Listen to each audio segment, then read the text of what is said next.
Alright, we're back. Just gonna run through how I changed the carburetor off of a little Chinese little Coleman go-kart, little kid's go-kart with just a little, putting a new one on, fresh out of Japan. The tools that I'm using are a 10mm socket. It's just on a little breaker bar, but it's easiest for me to do it that way. A pair of rusty channel locks for that, and a pair of vice grips to pinch the fuel line off. I have drained the fuel out of the tank already. I've had this carb off already. Took the wing nuts off the top of the air box, and I used the lid for the air box to store the spare nuts and bolts. That way they don't get lost. So I'll just set that off to the side, throw those in there. Usually you would have to undo other stuff. There's a 10mm bolt on this side. Has to come out right there. And those two 10mm bolts, it's 10mm on this cart. It may be different. This is just one of those little Coleman carts. So I get y'all put back up here. Get zoomed in for you.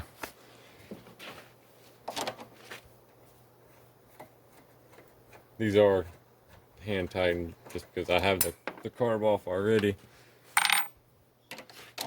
But I wanted to do a quick video before the rain hits. So I can post something, you know. How to change out a carburetor.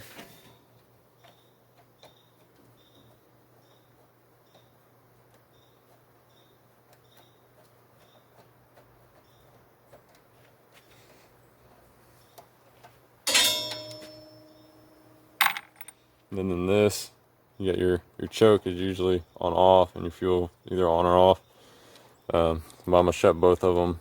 I'm gonna shut that to off and shut that to on. That way they're kind of lined up. That way you can pull this out. There's a vent line right there coming out of the back side of the carb that you're gonna have to pop off. Just a rubber line. And then you should be able to just slide the cover off and expose the carburetor. There's typically a harder gasket that goes up front.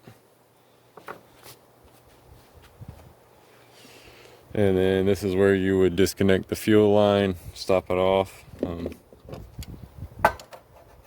arm's blocking the way for a second. I just slide that up and then kind of get these loose enough to where it'll just barely pinch it closed without hurting the line. And pop that line off. See how that the other rod for the governor popped out. Just slide that off. Then there was a gasket that went back here. Again, I'd already had it off and I took it off. But you will replace it with just kind of gotta eyeball that. But I'm just gonna take the carb, stick it back on. I usually stick the fuel on, just butt it up on there. That way I can get these pliers out of the way. And go ahead and get that connected while that rod's undone. The governor rod. Sometimes they want to be a pain in the butt getting over.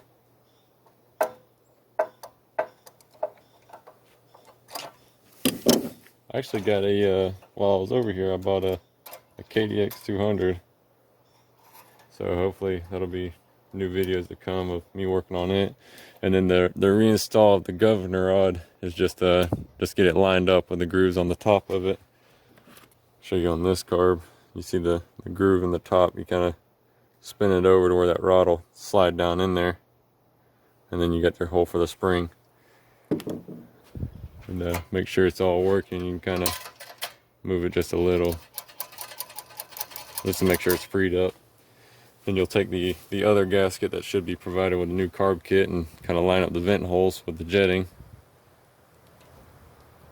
Make sure it goes on there all nice and carb's nice and flush. Make sure everything's nice and cleaned off. I'm just slapping this one back together just because it's the kids' go-kart and they're gonna beat the death out of it. And it's just a reverse process from there. Don't forget your choke arm, and there's a slot on the top of the carburetor. On this one, I'll show you. Go pop it off. There's a slot on the top, and then the stud, and they're the same arms. You're just gonna want to line that rod up and make sure it's nice and seated. And that's what we're going to do on this one. Make sure it's nice and seated. Now, I'm not a mechanic by no means. I just tinker around, so take advice where you want it. If I'm not doing it right, I'm not doing it right. And then I find it easier to kind of get this guided on instead of having to fight to push it back and stuff, just to get it guided on to that little breather line. You want to make sure the fuel and choke and stuff are coming through nice also. And once all the holes are lined up, you'll just essentially just re-bolt it back down. I usually just kind of do hand tight and use your judgment. It's a go-kart. It's not, I mean, not a rocket. So, and then just redo the vent line and everything else on here. Put the air vent cover back on with the filter, top off with fuel, and let it rip. So there we go.